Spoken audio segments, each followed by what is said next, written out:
Computer एवं mobile रे चालू रही जेतिकी भी एप्लिकेशन रही सही एप्लिकेशन को कौनसी ना कौनसी प्रोग्रामिंग लैंग्वेज द्वारा प्रस्तुत करा जाई थाए।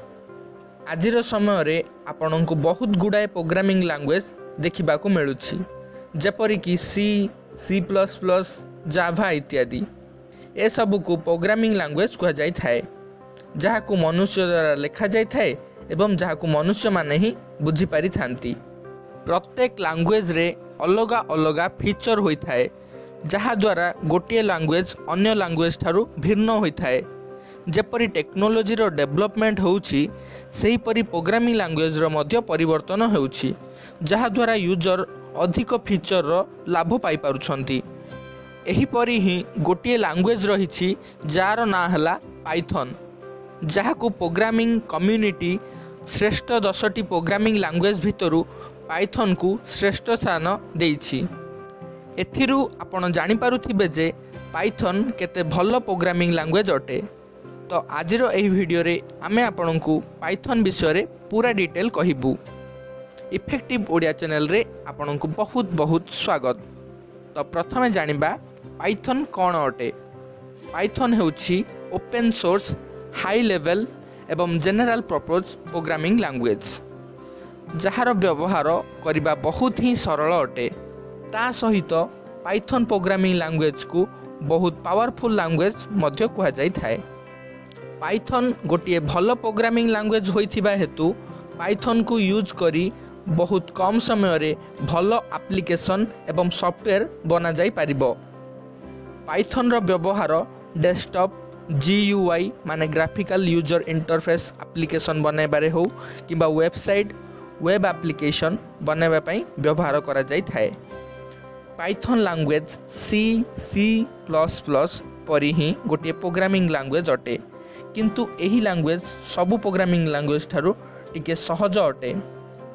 पाइथन लैंग्वेज रो सिंटैक्स यूनिक अटे माने तार जो सिंटैक्स एवं की रही ता सबु प्रोग्रामिंग लैंग्वेज ठारू टिके भिन्न अटे। डेवलपर माने पाइथन रो कोड को नहीं ट्रांसलेट मध्य करि परिबे। पाइथन रे डायनामिक टाइप सिस्टम एवं ऑटोमेटिक मेमोरी रो सुविधा मध्य रही। आजिर दिन रे पाइथन को बहुत कंपनी माने व्यवहार करूछंती जेपरिक यूट्यूब क्वारा इंस्टाग्राम गूगल इत्यादि।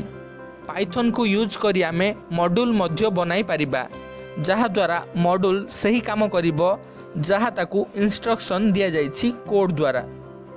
एपरी अनेक मॉड्यूल को मिसाई एप्लिकेशन एवं वेबसाइट करा जाई परिबो। पाइथन रो मॉड्यूल को आमे इंपोर्ट एवं एक्सपोर्ट करी अन्य प्रोजेक्ट रे मध्य व्यवहार करि परिबा।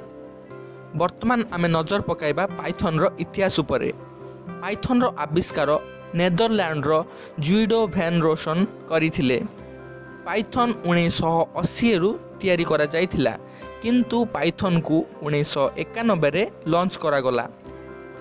जनवरी 1994 रे पाइथन रो प्रथम वर्जन पाइथन 1.0 रिलीज करा गला एवं एहार द्वितीय वर्जन पाइथन 2.0 जहा को 2000 मसिया रे रिलीज करा जाइथिला एवं सही परी पाइथन 3.0 को डिसेंबर 2008 रे रिलीज करा गला।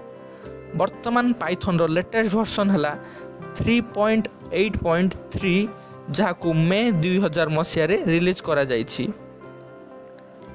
पाइथन कोड बहुत सरल होइथिबा हेतु एहा को कोनोसी भी प्रोग्रामर पढ़ी पारिबे एवं बुझी मध्य पारिबे।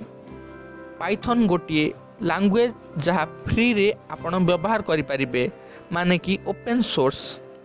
आपण चिंता करुथिबे जे एही लैंग्वेज को पाइथन काहेकि रखा गला। पाइथन रो उद्भावक ज्यूडो वैन रोसन BBC रो प्रचारित मॉन्टी पाइथन्स फ्लाइंग सर्कस रु पाइथन वर्ड रखा जाइछि। वर्तमान पाइथन को कोड डेवलपर टीम द्वारा परिचालना करा जाउछि।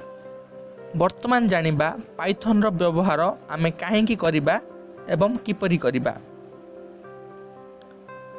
पाइथन गोटे ऑब्जेक्ट ओरिएंटेड प्रोग्रामिंग लैंग्वेज अटे।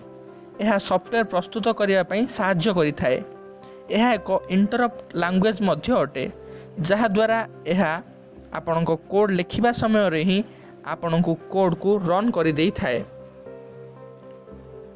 पाइथन गोटे प्लेटफॉर्म इंडिपेंडेंट लैंग्वेज अटे जहाँ को कौन सी भी ऑपरेटिंग सिस्टम रे व्यवहार करा जाई पारिबो, जेपरि कि विंडोज, आईओएस, लिनक्स इत्यादि।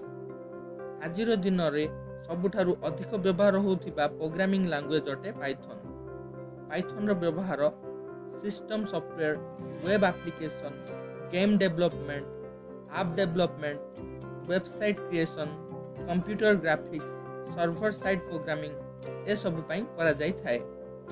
आपण जानि आश्चर्य हेबे जे नासा रे मध्य पाइथन रो व्यवहार करा जाउछि। पाइथन रो व्यवहार आर्टिफिशियल इंटेलिजेंस एवं डाटा साइंस रे मध्य करा जाई थाए। पाइथन रो स्टैंडर्ड लाइब्रेरी बहुत प्रोटोकॉल को सपोर्ट करूछि, जेपरि कि HTML, XML, JSON, FTP इत्यादि।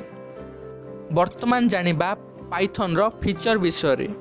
पाइथन गोटे हाई लेवल प्रोग्रामिंग लैंग्वेज अटे। पाइथन कोड समस्तंक पई अवेलेबल होई थाए, तेणु एहाकू ओपन सोर्स लैंग्वेज मध्य कहा जाई थाए एवं एहा केतेक फीचर पाइथन को अन्य भाषा ठारू अलगा करिछि, जहाँ को कौनसी भी प्रोग्रामिंग लैंग्वेज रो नॉलेज नहीं तेबे भी से पाइथन सीखी प्रोग्रामर होई पारिबो। पाइथन तार कोड को लाइन बाय लाइन चेक करि थाए, तेणु एहाकू स्क्रिप्टिंग लैंग्वेज मध्य कहंती। तापर जानिबा पाइथन रो अन्य फीचर कौन कौन रही। पाइथन रे एक्सटेंसिबल लैंग्वेज मध्य प्रोवाइड करुछि, माने पाइथन रे अन्य भाषा जेपरि कि C++, जावा एपरि प्रोग्रामिंग लैंग्वेज रो कोड मध्य पाइथन रे व्यवहार करा जाई पारिबो। पाइथन रे लार्ज स्टैंडर्ड लाइब्रेरी रही। एही लाइब्रेरी अनेक कार्य पई उपलब्ध अटे, जहाँ द्वारा graphical user interface, web framework, database ए सब को उन्नत मानर मॉड्यूल प्रदान करि थाए। तो एही वीडियो रे आपण जानि सारि थिबे जे पाइथन कौन एवं तार विषय रे पूरा विवरणी। जदि एही वीडियोटी रे आपनको किछि डाउट अछि तेबे हमकु कमेंट माध्यम रे मध्य जणाई पारिबे। एवं आम चैनल रो एही वीडियोटी जदि आपनको पसंद आसीछि तेबे सब्सक्राइब करंतु एवं सब्सक्राइब करबा सहित बेल आइकन को मध्य क्लिक करंतु, जहा द्वारा एभली वीडियो रो नोटिफिकेशन आपनको प्रथमे पहुंची पारिबो। एवं अधिकरु अधिक लाइक एवं शेयर करंतु। एही वीडियोटी आपण देखिथिबारु आपनको बहुत बहुत धन्यवाद।